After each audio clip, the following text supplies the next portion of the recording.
And fight fans, we are set to go this bout. 3 5-minute rounds scheduled in the flyweight division. Introducing to you first, fighting out of the blue corner, a freestyle fighter standing 5 feet even. Official weight, 125 1/4 pounds. As a professional, his record also even, 4 victories and 4 defeats. He fights out of San Jose, California, always turning heads. Here is Andrew Valladerez. And next, his opponent across the cage, fighting out of the red corner, a mixed martial artist standing 5 feet 4 inches tall. He weighed in 124 1/2 pounds and brings a professional record standing at 8 victories and just 3 defeats. He fights out of Modesto, California. Here is Martin Tarzan Sandoval. Referee in charge of the action, Jason McCoy. Jason McCoy getting our second assignment of the evening here at the Tachi Palace Fights Hotel and Casino for TPF 13 Unfinished Business. I'm TJ DeSantis along with Jordan Breen, Javier Showtime Bass guys. Cage side here, and we are underway at 125 pounds. Sandoval comes out early with a lead left kick. Goes high and misses. We'll see if the Kung Lee student has some reciprocal leg kicks here. You can already see the interesting kicking for Valladerez. He's got that real wide stance. He looks really comfortable, too. Sandoval very aggressive with his kick offense early. If anything, I think that kick offense probably to set up a takedown for him. He's a good striker. There's not a whole lot of reason for him to try to stick around here. Throws a right hand that connects. The left hook looked like it caught him right in the side of the ear. Ooh, beautiful nice. double knee. Oh, he's trying to finish. Oh, he got caught in with the left Sandoval. hook. The left hook clipped him on the way in. We see the Kung Lee student getting the worst of the exchanges here early. And then a right hand connects, as I say that, to Sandoval. And this is more what we expect. Sandoval's well-rounded, he's dynamic, but he's better on the ground than Valladerez is, so it's not surprising he's going for the single here and being aggressive, bullying him against the fence. Valladerez able to make some space, get out, touch gloves. Valladerez put his back to the fence. I'm not a real big fan of that. He almost let him corner him right up against the cage. He circled out there.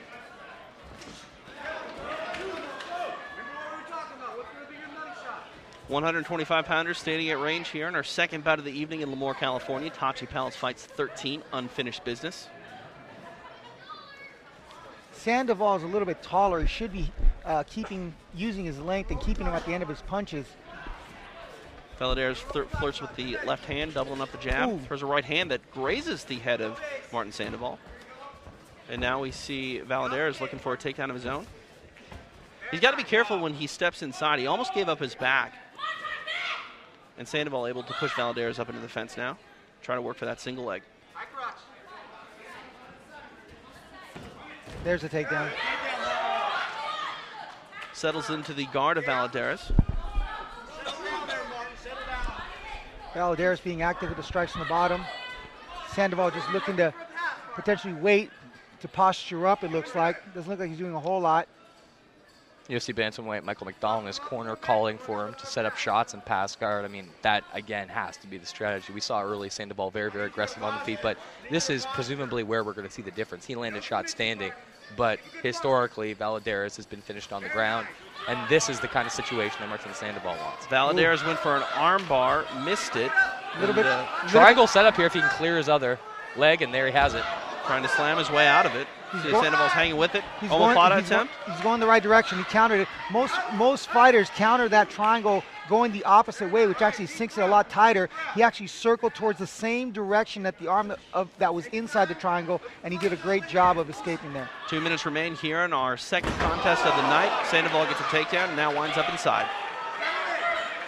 Tries to get a mount, knee on belly here, and he does get the mount. And you see the difference in ability there. I mean, knee on belly, not a whole lot of recognition from Valladerez. He basically froze up, and now both hooks for Sandoval. He's got just under 2 minutes to try to finish this bout.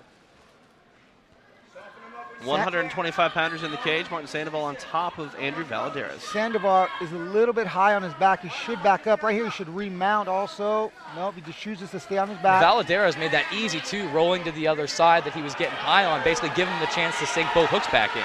He's got the choke, but he let his right arm out. This looks like it's a wrap. It's over.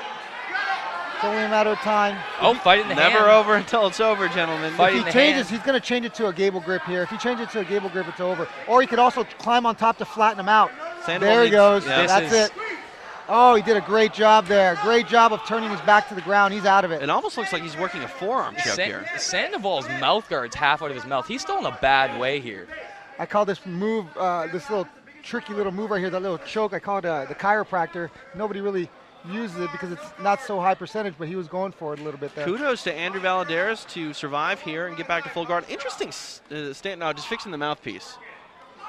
As I mentioned, it was half hanging out of Valladerez's mouth as he was defending that choke, which seemed to lend credence to the idea that that bout was about to be over. He looked desperate in all kinds of ways there. Kudos to him for being able to fight out of that. The second Valladerez was clearing the hand off the head off the rear naked choke, Sandoval should have changed to a gable grip instantly, and he probably could have closed the He deal. looked like but, he essentially didn't. just tried to finish it with one arm, grab his own shoulder. Really, really low percentage stuff in MMA. Very few instances of a guy finishing that way. You can finish the rear naked choke with one arm. There's a little trick to it, but yeah, it's a lot lower percentage. You also need to be a powerful guy. You look at, say, Dennis Kang against Amar Suluev.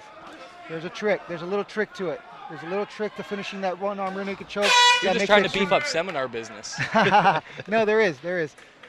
What I do is I kind of scoop the back of his head with my own head, and that actually forces his chin forward along with the arm already being underneath the neck, while clamping onto the shoulder with the hand that's underneath the throat, and that increases the pressure tremendously. Javier Vasquez always talking technique cage side here on Lemoore. Tachi Palace Fights 13. Our first round completed between Andrew Valladerez and Martin Sandoval.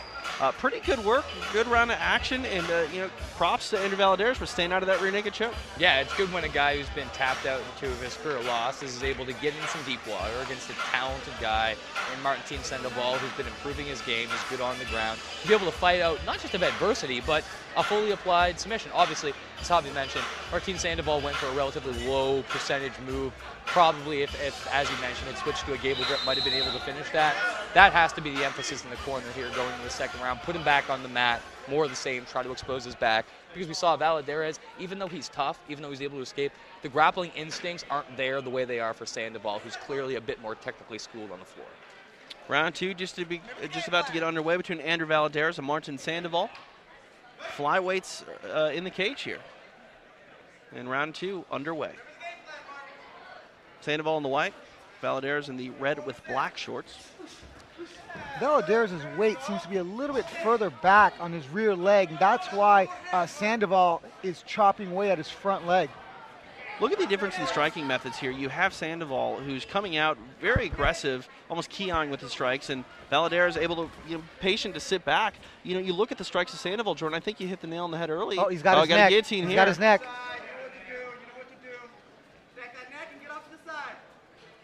Trying to work that here. Would he be better suited to try to pull guard here or try to stay on his feet? He would have, but the problem is that the fence is right there. He had to make sure to fall to the correct side. But it's a risk, because then if he escapes, now you're on the bottom up against the fence, and he didn't want to take that risk, it looked like. Looks like he's going to try to suck the leg away, maybe move into side control. He stopped fighting the hands, and he's basically free of the choke now. He's just going to try to complete his takedown, and there he goes. Very sweet little move there to suck out the legs of Valladerez by Sandoval. That was nice. Yeah, that was real nice. He's going to use the cage here to keep him in place, possibly posture up and start with the ground and pound. That's when we talk about the difference in instincts, though. No real risk control from Gonna give up his Valladerez there. back And again, he exposes his back, getting back up. It's what we talk about. It's instincts. It's about grappling long enough to understand how you're supposed to get up and just naturally do it. We'll try to attempt at a plum clinch here. Valladerez able to get away from the cage and move back up in space. Valladerez did a great job. The second Sandoval postured himself up, he instantly came up to his elbow, put his back to the cage, came up to his hip, and then stood up. Did a great job.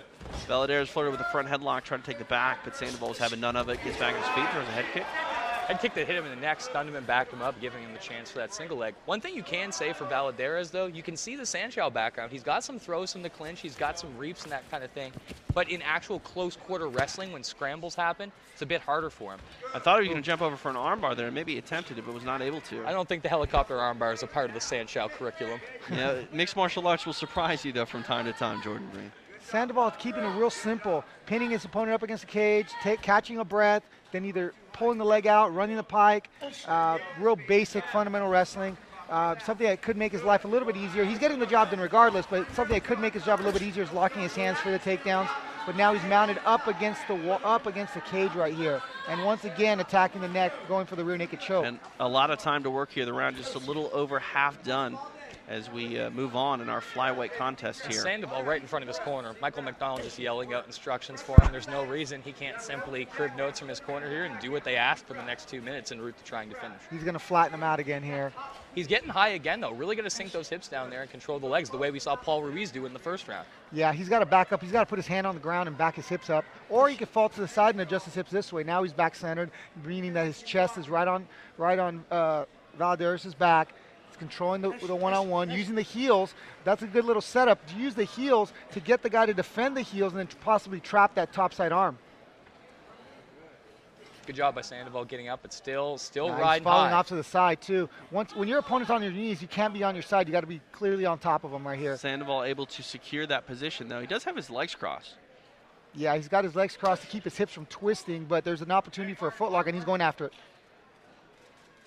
His corner, the corner of Sandoval quietly using hand motions to tell him to break his ankles there. There he goes again. Left hand there by Sandoval. Sandoval's got very good control. He's taking his time, he's picking his punches, and he's putting a good little beating on Valladerez here. He could transition to the back right here. He could transition to the mount.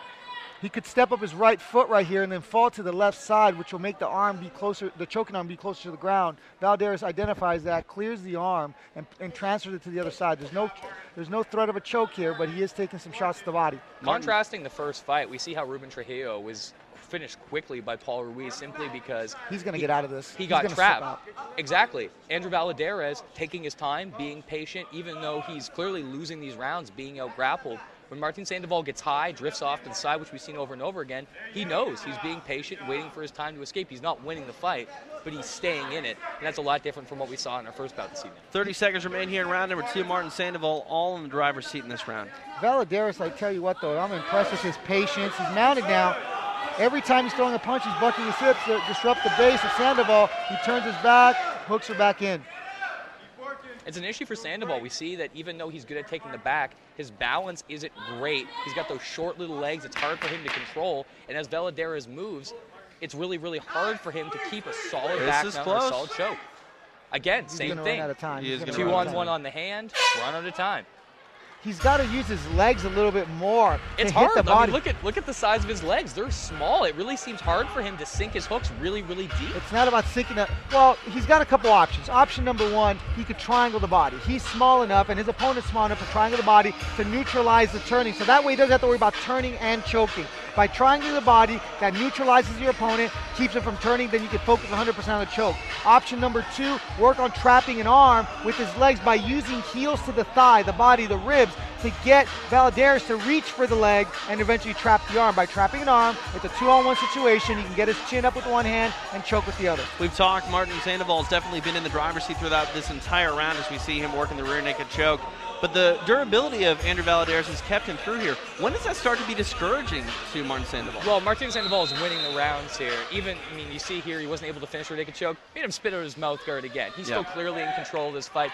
There's no way he doesn't know it. His corner are telling him, you're in control, just be better at it. The problem is, as Javi mentioned, as we've alluded to, he hasn't been able to entirely control Andrew Valladerez's body, and as a result of that, Valladerez waits, takes his time, and whenever Sandoval either tries to sink his hooks and attack, he fights the rear naked choke off well and then escapes, or he waits for Martin Sandoval to pound him, and as he pounds, he gets out of position, and he's able to get to a more advantageous one himself and escape a bit. So Valladerez, even though he's been playing defense, has actually played smart defense and given him a chance that if he gets a knockout here, not that he's going to get one taken like that, he'd look like a genius if he was able to set up a kick of his own. Valladerez has to feel that his back is against the wall, clearly down 2 rounds in all of our scorecards cage side. Let's see if he comes out here in this third round. 30 seconds in, hasn't been too aggressive yet. He switched his stance to southpaw for a minute. I'm not exactly sure why, but he switched back to conventional.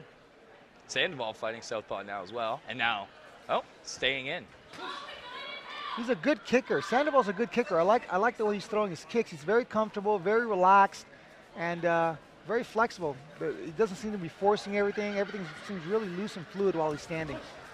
I think that caught Valladerez off guard a little bit because I don't think he expected Sandoval to come out here with this heavy kick offense. When they're on the feet at range, he's forced to be more defensive than offensive. I'm sure if you're a Sandoval guy, you're not expecting your opponent, who's more of a well-rounded MMA guy, to come out and heel kick you in the face either.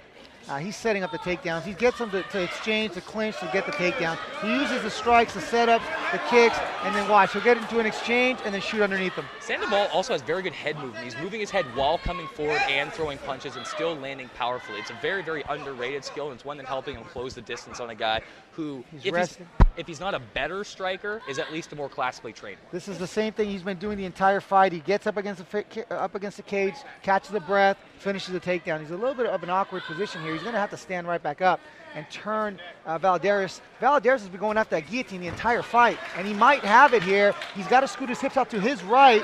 It's tight. Oh, done. Wow.